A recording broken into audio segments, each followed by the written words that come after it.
কর্মচারীদের উৎসব ভাতা বাড়ানোর আশ্বাস দিয়েছেন শিক্ষা সচিব। শিক্ষকদের উৎসব ভাতা 25 থেকে 50% বাড়ানোর সিদ্ধান্ত নিলেও কর্মচারীদের উৎসব ভাতা বাড়ানোর কোনো সিদ্ধান্ত নেওয়া হয়নি। ইতিমধ্যে বিভিন্ন সোশ্যাল মিডিয়ায় দেখা গেছে যে শিক্ষকদের উৎসব ভাতা বাড়ানোর পাশাপাশি কর্মচারীদেরও উৎসব ভাতা বাড়ানোর বিভিন্ন সংবাদ ছড়িয়ে পড়েছে, যেটা আসলে সম্পূর্ণ মিথ্যা। একমাত্র শিক্ষকদের উৎসব ভাতা বাড়ানোরই সিদ্ধান্ত নেওয়া হয়েছে। চলুন জেনে আসি বিস্তারিত। বেসরকারি শিক্ষা প্রতিষ্ঠানে কর্মরত এমপিভুক্ত কর্মচারীদের উৎসব ভাতা বাড়ানোর আশ্বাস দিয়েছেন বলে জানিয়েছেন বেসরকারি শিক্ষা প্রতিষ্ঠান তৃতীয় শ্রেণীর কর্মচারী পরিষদ মুখপাত্র জাফর আলী।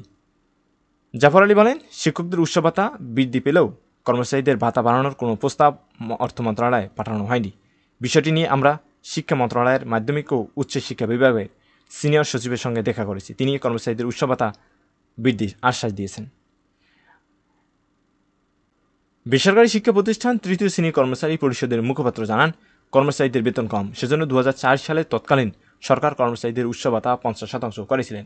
2025 সালে শিক্ষক ও কর্মচারী সংগঠন জোট বদ্ধ হয়ে জাতীয় প্রেস ক্লাবের সামনে আন্দোলন করে। সেই আন্দোলনের প্রেক্ষিতে বিদায়ী শিক্ষা উপদেষ্টা অধ্যাপক ওয়াহিদ উদ্দিন মাহমুদ শিক্ষক কর্মচারীদের উৎসব ভাতা, বাড়ি ভাড়া, চিকিৎসা ভাতা ও বিনোদন ভাতা বাড়ানোর ঘোষণা দিয়েছিলেন। সেই ঘোষণার পর আন্দোলন স্থগিত করা হয়।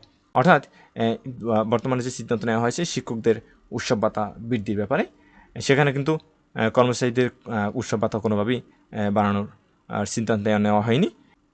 ইতিমধ্যে যেটা ছড়িয়ে পড়েছে আসলে সেটা সম্পূর্ণ গুজব যে শিক্ষকদের উৎসব ভাতা বাড়ানোর পাশাপাশি কর্মচারীদের উৎসব ভাতা 50 থেকে 75 করা হবে। এটা আসলে সম্পূর্ণ ভিত্তিহীন। আসলে কর্মচারীদের উৎসব ভাতা বাড়ানোর কোনো সিদ্ধান্ত এখনই গ্রহণ করাই হয়নি। তাদের উৎসব ভাতা যেটা ছিল সেটাই রয়েছে। পরবর্তী যে কোনো গুরুত্বপূর্ণ নিউজের জন্য অবশ্যই আমাদের ইউটিউব চ্যানেলটি সাবস্ক্রাইব করে রাখবেন, এতে আপনাদের উপকার হবে।